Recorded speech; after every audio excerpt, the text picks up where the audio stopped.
The laughter thinned, as though the room itself grew tired of pretending. Harrington leaned back in his chair, satisfied with the echo of his own cruelty. Then a voice, steady, quiet, slipped through the velvet air. "You tell it wrong." Though words belonged to Samuel, the boy's father, standing by the wall where shadows stretched long. He hadn't planned to speak, but the mockery was a knife too sharp to swallow. Every head turned, forks paused midair, glasses froze just before lips. Harrington smirked. "And how would you know, Samuel? You weren't invited to the tale." Samuel's eyes didn't flinch. "I know because it was not your story to tell." The silence after was heavy, strange. The laughter had drained, leaving a hollow tension. Some guests shifted, uncomfortable in their silk and arrogance. Others pretended to study their wine. Harrington chuckled, though thinner now. "Careful, boy. Pride doesn't suit the hired. Help." Samuel's jaw tightened. His voice stayed even. "Dignity isn't pride. It's survival." The words landed differently.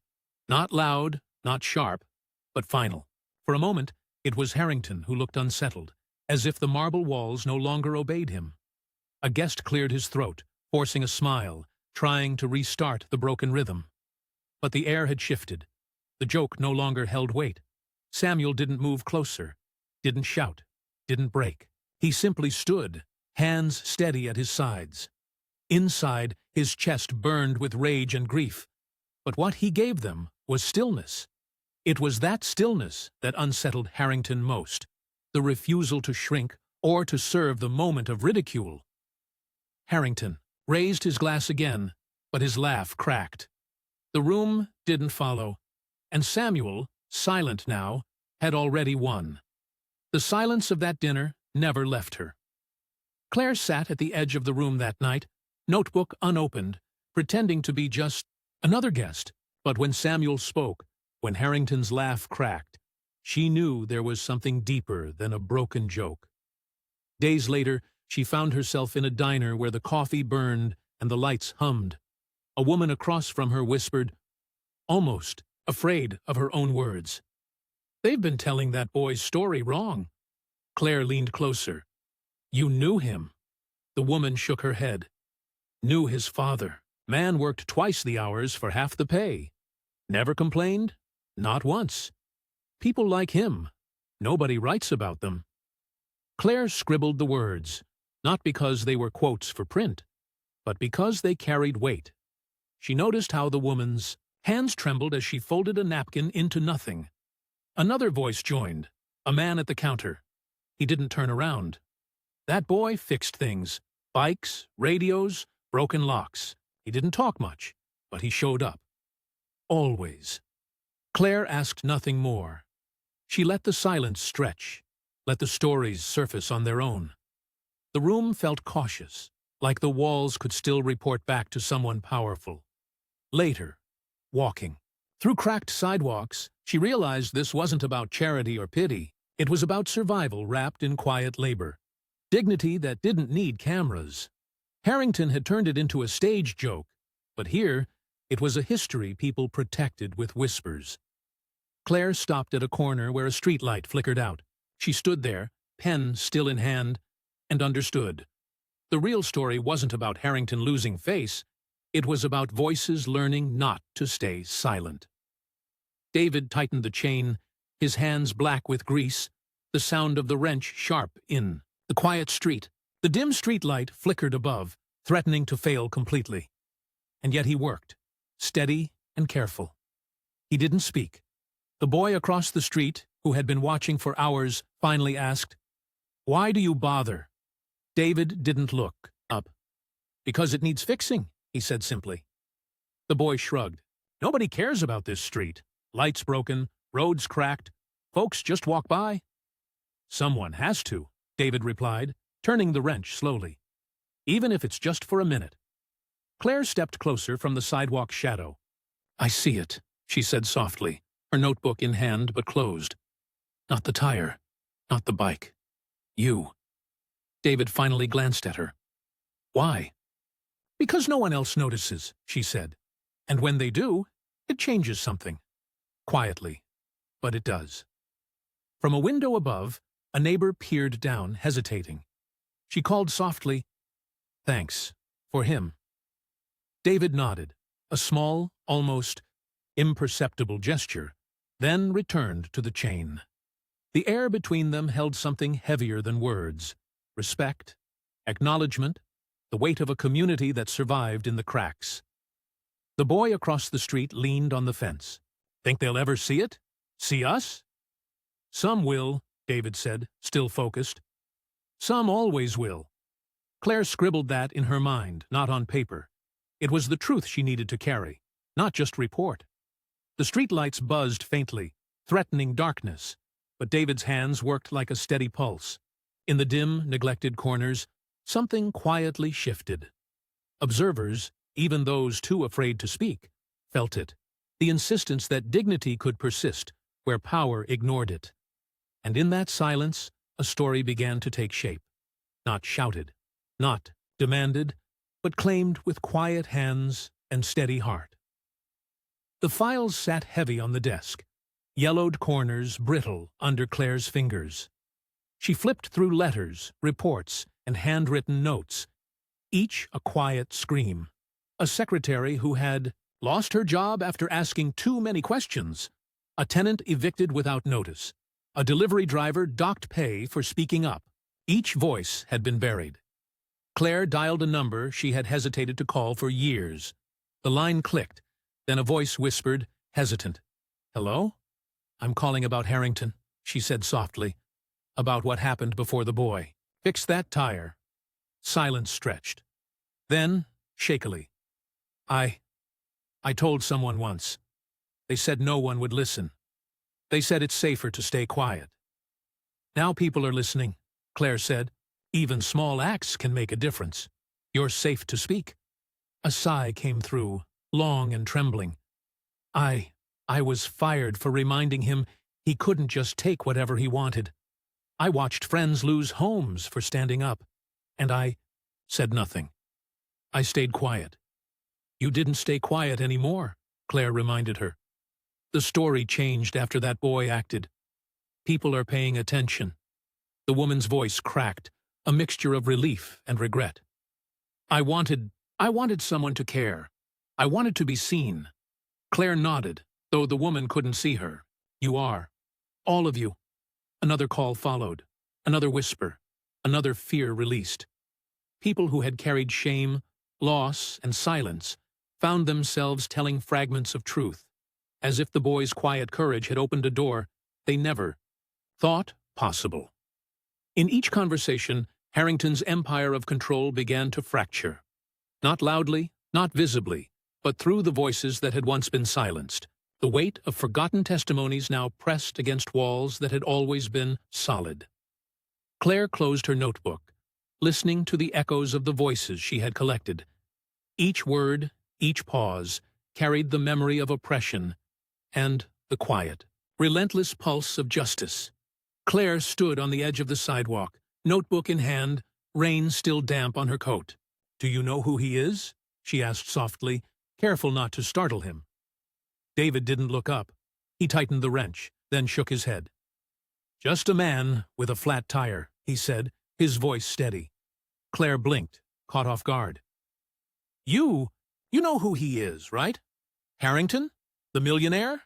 David shrugged, finishing the last turn on the lug nut. "I know he's wealthy.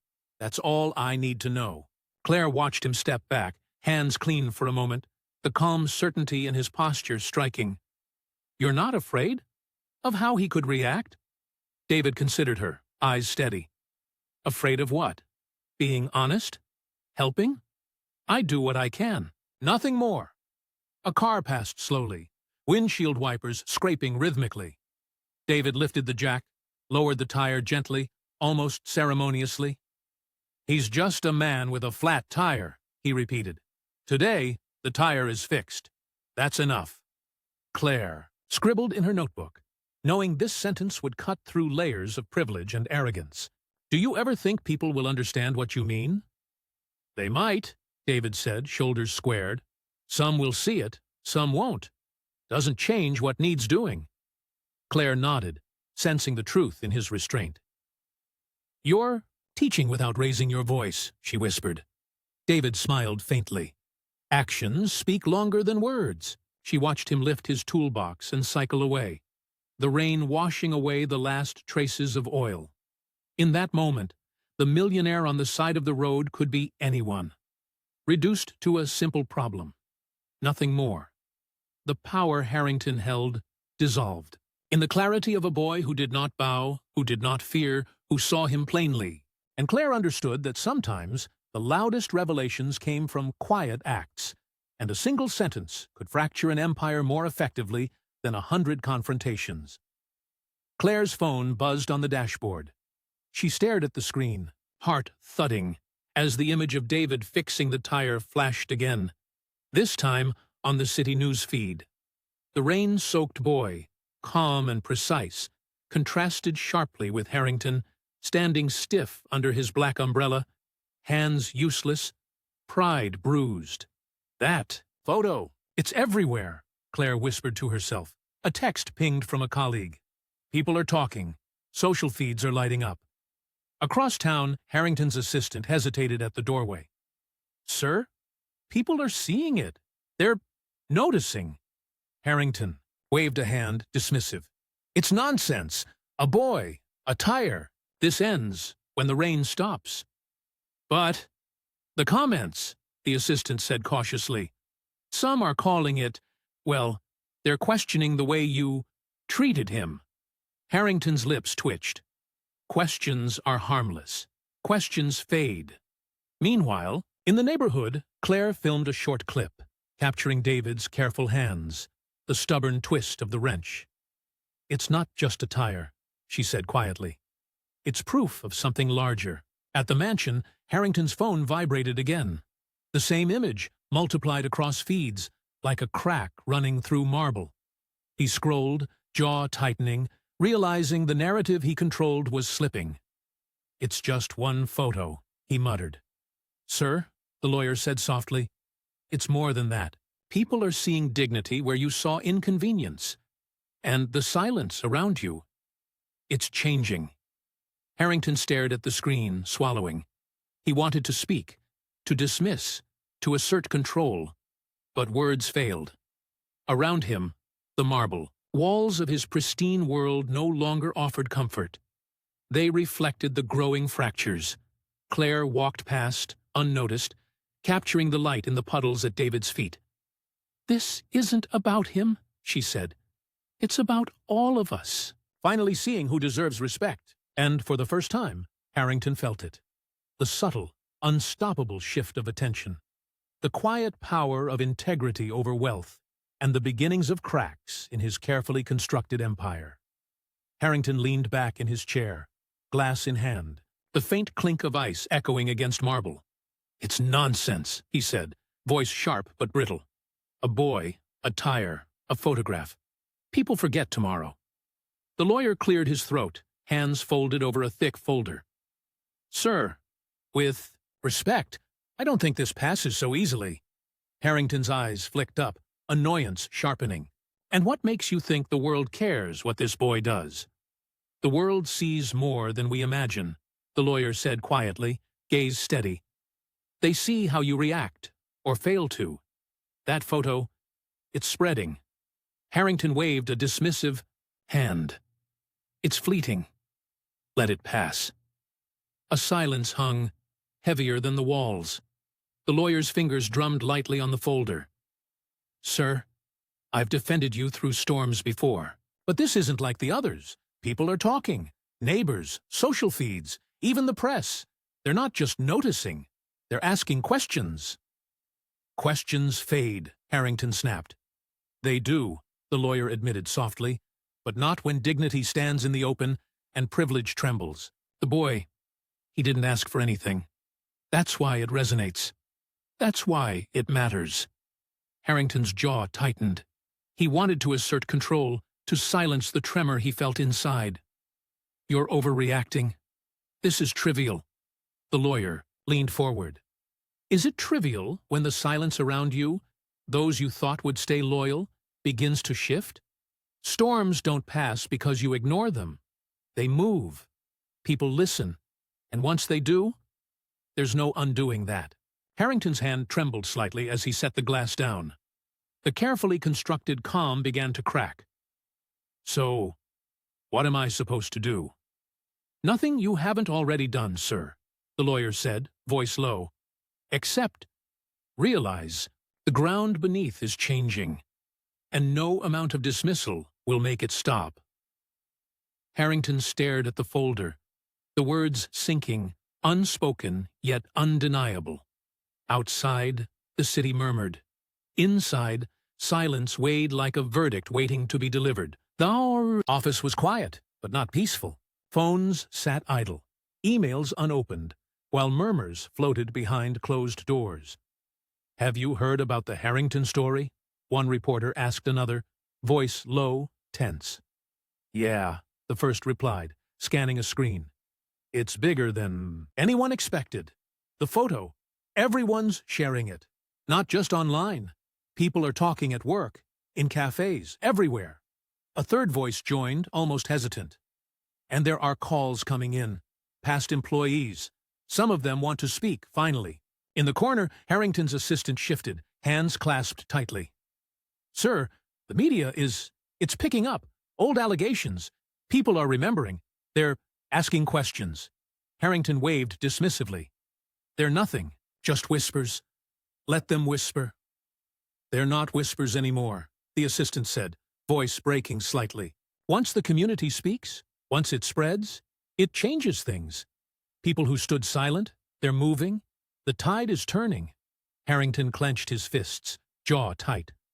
I've faced storms before. This is the same. Nonsense. Not the same, the lawyer said, stepping into the tense space. The institutions that used to shield you, they're faltering. Some are reviewing files. Some are even questioning actions. Whispers grow louder when people stop ignoring them. Harrington's breath hitched, a small crack in the calm he maintained. And the boy? That boy with the tire? He did more than fix a wheel, the assistant said softly. He reminded people of dignity. That's dangerous for you now, because it exposes how little was ever real. Silence fell heavy. Harrington stared at the marble walls, once symbols of security. Now they felt like thin barriers against scrutiny. I'm untouchable, he muttered. More to himself than anyone else. Not untouchable, the lawyer corrected. Not when the quiet stands up and the whispers become voices. People are listening, sir. They've always been listening. You just didn't notice. Harrington sank into the chair, the first true moment of doubt seeping in.